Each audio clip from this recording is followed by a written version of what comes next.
Mes chers étudiants, salam alaikum.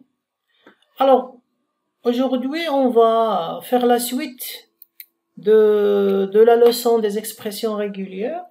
Et aujourd'hui, on va voir quelles sont les fonctions qu'on peut utiliser. Ça veut dire, par exemple, nous avons dit, je voudrais vérifier est-ce que une chaîne est conforme. Alors, comment je dois faire? Alors, عندي le modèle. Je peux écrire le modèle. Mais comment je dois faire pour tester? Alors, on va voir que nous avons ismatch pour vérifier, d'accord? Nous avons ismatch pour vérifier, pour matcher une séquence. Je vais vous montrer. Nous avons replace pour remplacer automatiquement une chaîne dans une autre, d'accord?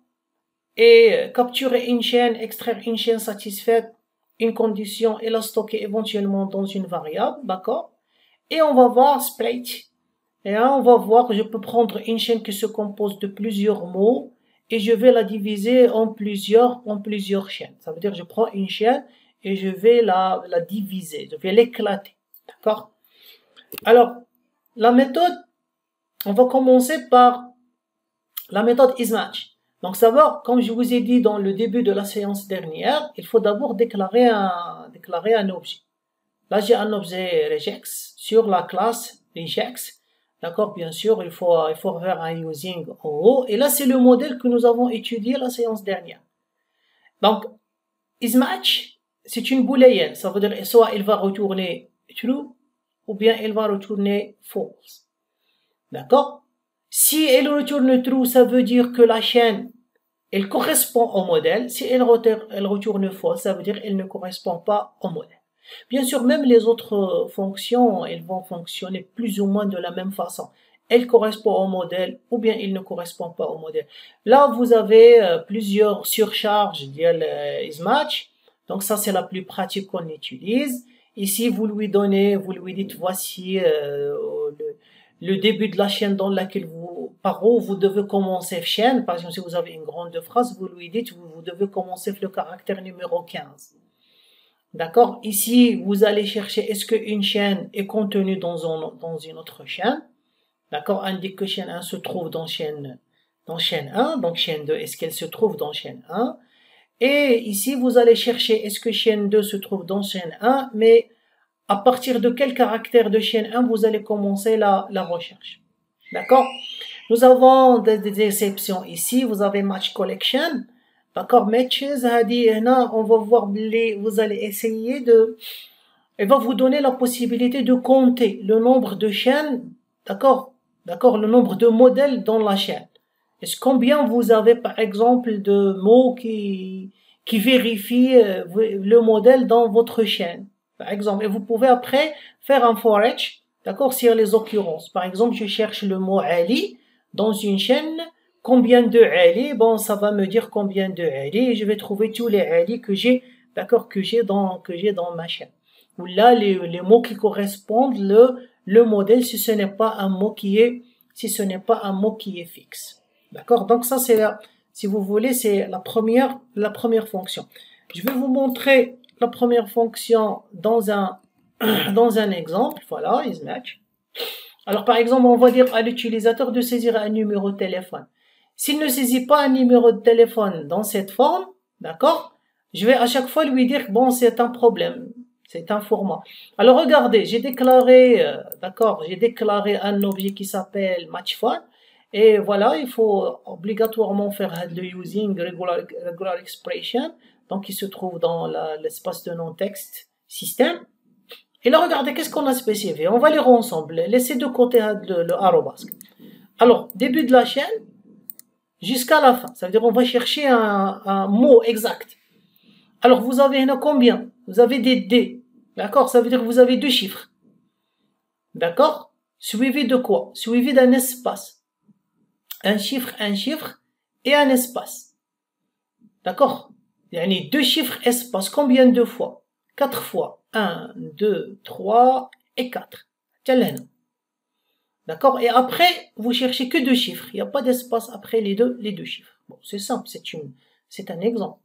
Et après, qu'est-ce que je vais faire? Je vais lui dire à l'utilisateur de saisir. Une fois il va saisir, je vais vérifier est-ce que cette chaîne, elle correspond à mon modèle. Regardez ce que j'ai fait. J'ai déclaré une booléenne qui s'appelle test. Et j'ai fait match phone, ça, mon regex, point isMatch, et je lui ai donné la chaîne. Si il me retourne true, ça veut dire il a trouvé. S'il me retourne false, ça veut dire il n'a pas trouvé. Je vais déclarer une erreur. Bon, j'ai simplifié pour que vous puissiez comprendre. On peut utiliser une exception ici. Je vous ferai la notion des exceptions la semaine prochaine. D'accord, regardez par exemple, je vais saisir quelque chose qui ne correspond pas. Je vais saisir quelque chose qui ne correspond pas, il va me dire une erreur. Si j'utilise quelque chose qui est conforme, d'accord, au modèle, d'accord, il me dit le format il est OK. Donc vous voyez, c'est simple. Donc ça c'est, si vous avez compris ça, vous allez comprendre la suite, c'est très facile. OK? Donc là je suis en train de vérifier, est-ce que la chaîne que j'ai saisie, elle est conforme à mon format. Donc c'est pour ça que je vous ai dit, la chose la plus importante c'est quoi? C'est de savoir construire un modèle. l'arrobasque, on l'utilise souvent dans C# quand on utilise des anti-slash à l'intérieur d'une chaîne. Si vous enlevez l'arrobasque, l'anti-slash, il va vous faire des erreurs. C'est comme si vous êtes en train de lui dire, tu ignores les anti-slash, tu les considères dans ta chaîne de caractères. D'accord? Alors, je reviens à ma présentation. Maintenant, je vais parler de replace. C'est la même chose que isMatch, sauf qu'elle cherche et elle remplace. On va remplacer un mot par un mot. Mais on a toujours besoin du modèle. Ça veut dire on va chercher. On va chercher. Donc, on a besoin de la même écriture. On a besoin d'un objet regex. Et on a besoin d'un modèle. Et on va dire, dans notre chaîne, trouve une chaîne et remplace-la par chaîne 2. D'accord? Trouve chaîne 1 et remplace-la par chaîne 2. D'accord? Et on va partir ainsi et ainsi de suite. D'accord? Et ainsi de suite dans la même chose, mais un string replace permet de remplacer dans une chaîne sur laquelle porte l'objet regex toutes les occurrences de chaîne 1 par chaîne 2. D'accord? Et on va de suite, par exemple là, vous parlez, comme tout à l'heure, par quel caractère il faut commencer. Ici, vous dites comme la deuxième, mais la position au début, d'accord, au début de la recherche, en vue de remplacement est spécifiée. À partir de quelle position on va remplacer, d'accord. Bon, tout ça c'est des replace. Regardez, c'est une méthode de notre objet regex, d'accord, et ça va nous permettre de trouver une chaîne et de la remplacer en même temps. Je vous explique sur l'exemple. Voilà, je vous explique sur l'exemple. Par exemple, regarde. Nous avons une phrase qui est nommée numéro de téléphone et. Alors, je vais chercher le mot téléphone. D'accord? Je vais chercher le mot téléphone dans chaîne. D'accord? Et je vais le remplacer par mobile. D'accord? Et après, vous allez voir que le mot téléphone, il va être remplacé par mobile. Regardez. D'accord? Après, on a sorti le remplacement regex a donné numéro de mobile et. Et là, regardez, nous avions quoi? Nous avions numéro de téléphone et, par exemple, regardez, on va dire téléphone, je vais écrire n'importe quoi. Pardon. Je vais écrire n'importe quoi. Par exemple, je vais dupliquer le mot téléphone 2 fois. Donc, nous allons avoir mobile, numéro de mobile et toutes les occurrences de téléphone, ils seront remplacés par le mot mobile. D'accord? Mobile, numéro de mobile et. Ça veut dire, là, vous avez spécifié, bon, là, j'ai donné un nom exact. Je peux lui dire, tiens, tu vas remplacer tous les espaces par A, par exemple, la partie rep 6. D'accord? Donc, tu vas chercher tous les espaces et tu vas les remplacer par rep 6, par exemple. On va voir si ça marche. On va faire W minuscule, W minuscule, et tu vas la remplacer par exemple avec un tiret 6 par exemple. D'accord, on va voir ce que ça va donner. Ok. D'accord, regardez, tout a été remplacé par l'inverse, à l'inverse. Il a cherché tout ce qui n'est pas espace et il l'a remplacé avec tiret 6. Attendez, on va prendre un W majuscule, on va voir ce que ça va donner. Voilà.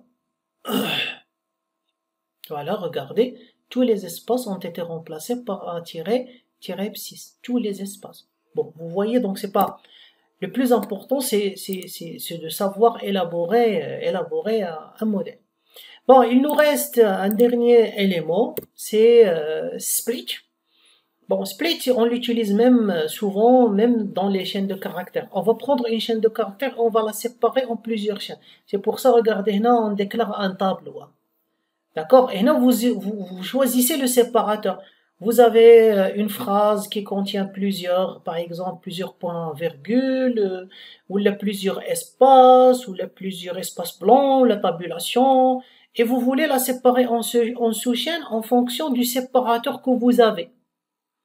D'accord? Après, vous allez avoir un tableau de chaînes dans lequel vous avez tous les éléments.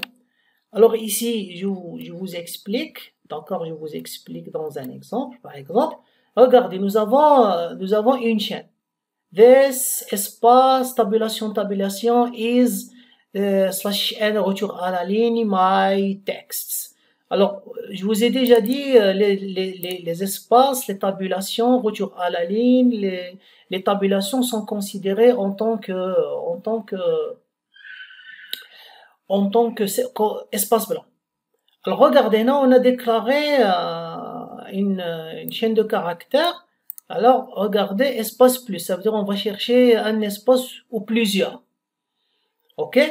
Et après qu'est-ce qu'on va faire dans un tableau qui s'appelle split string, d'accord? Qui s'appelle split string, on va récupérer les mots, d'accord, qui ne sont pas des espaces parce qu'on va utiliser les séparateurs comme des espaces.